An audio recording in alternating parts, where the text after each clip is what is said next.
আজকে আমি আপনাদের সামনে অনেক গুরুত্বপূর্ণ একটা টপিক নিয়ে কথা বলবো। এটা ধরতে পারেন আমাদের একটা পরামর্শমূলক ভিডিও।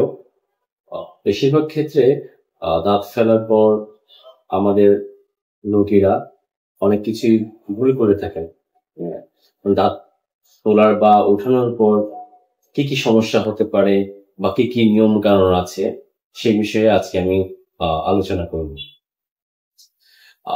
এখন আমরা আসি দাঁত তোলার পর করণীয় কি কি আছে আমাদের। প্রথম পরামর্শ হলো দাঁত তোলার পর আমরা একটা তুলো বা গজ দিয়ে দিই কামড় দিয়ে রাখার জন্য। সেটা অবশ্যই আপনি 1 ঘন্টা কামড় দিয়ে রাখবেন। এই 1 ঘন্টার মধ্যে বারবার থুতু ফেলা যাবে না, যতটুকু সম্ভব কথা বলা অ্যাভয়েড করতে হবে। ঠিক আছে। আর সেকেন্ড পয়েন্ট হলো তুলাটা 1 ঘন্টা পর ফেলে দেবেন। 1 ঘন্টা পর ফেলার পর দেখবেন কোনো ধরনের রক্ত পড়ছে নাকি, রক্তের পরিমাণটা কি অনেক বেশি না কম। যদি অনেক বেশি হয়ে থাকে সেক্ষেত্রে আপনি আবারও আরেকটি তুলোর পেক বা গজ কামড় দিয়ে রাখতে পারেন আরো 45 মিনিট। এরপর 45 মিনিট পর আপনি তুলোটা ফেলে দিবেন। দেন চেক করতে পারেন যে আর ব্লিডিং হচ্ছে নাকি, রক্ত পড়ছে নাকি। যদি তারপরেও যদি মনে হয় যে রক্ত পড়া বন্ধ হচ্ছে না, অনেক বেশি করে রক্ত পড়ছে, সেক্ষেত্রে আপনি আপনার চিকিৎসককে ইনফর্ম করতে পারেন যে কি করা যায়। এখন আমরা আসছি তুলাটা ফেলে দেওয়ার পর আমরা বারবার থুতু ফেলবো না এবং যতটুকু সম্ভব চেষ্টা করব কুলকুচি না করা বা ওইখানে জিহ্বা দিয়ে প্রেসার না দেওয়া বা সাক না করা।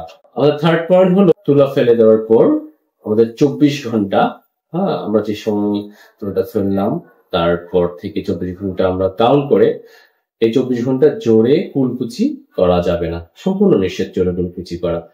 জোরে কুলকুচি করলে আমাদের যে ব্লাডটা ফর্মেশন হয় ক্লটটা, সেটা আপনার ছুটে যেতে পারে। যদি ছুটে যায় বা খুলে যায় সেক্ষেত্রে ব্লিডিং শুরু হতে পারে। সো এই জিনিসটা একদমই করা যাবে না। 4 নম্বর পয়েন্টটা হলো দাঁত তোলার পর 24 ঘন্টা পর্যন্ত শক্ত ও গরম খাবারটা অ্যাভয়েড করা উচিত যতটুকু সম্ভব। শক্ত খাবার খেলে ওইখানে প্রেসার পড়তে পারে, প্রেসারের জন্য আবার ব্লিডিং শুরু হতে পারে।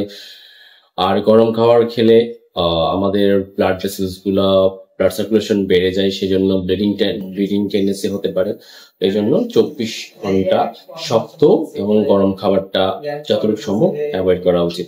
যখনই খাবার খাবেন একটু চেষ্টা করবেন খাবারটাকে নর্মাল টেম্পারেচারে এনে একটু নরম করে খাওয়ার জন্য। 24 ঘন্টা পর থেকে আবার সবকিছু নর্মাল ভাবে আপনি খাওয়া দাওয়া করতে পারবেন, কোনো সমস্যা নেই। এখন আসি আমরা আমাদের সবচেয়ে গুরুত্বপূর্ণ পয়েন্টে, যেটা হলো 5 নম্বর পয়েন্ট। সেটা হলো দাঁত তোলার পর 24 ঘন্টা পর হালকা গরম পানিতে 1 চিমটি লবণ দিয়ে কুলকুচি করবেন যতবার পারেন। এটা সবচেয়ে গুরুত্বপূর্ণ এবং খুব ইফেক্টিভ কাজ দাঁত তোলার বা ওঠানোর পর। এবং এই কুলকুচিটা আপনি 1 গ্লাস পানি নেবেন, 1 গ্লাস পানির মধ্যে 1 চিমটি লবণ দিবেন। এই পানিটা হতে হবে হালকা গরম, যেটা মুখে নেওয়া যায়, যেটা আমরা কুসুম গরম বলি। ওরকম পানি নিয়ে মুখ কিছুক্ষণ রাখবেন, দেন ফোর্সফুলি অনেক জোরে কুলকুচি করে ফেলে দিবেন। এভাবে আপনি দিনে যতবার পারেন ততবার করলে আপনার ওই জায়গাটা দ্রুত হিল হবে এবং জায়গাটা ব্যাকটেরিয়া ফ্রি থাকবে।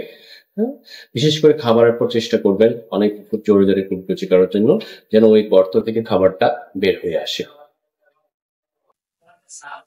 আপনাদের এরকম যদি আরো অনেক কিছু জানার থাকে বা কোনো ইনফরমেশন জানার থাকে সেক্ষেত্রে আমাকে কমেন্ট করতে পারেন। আমি যথাসম্ভব চেষ্টা করব সেসবের উত্তর দেওয়ার জন্য। ধন্যবাদ সবাইকে, সবাই ভালো থাকবেন।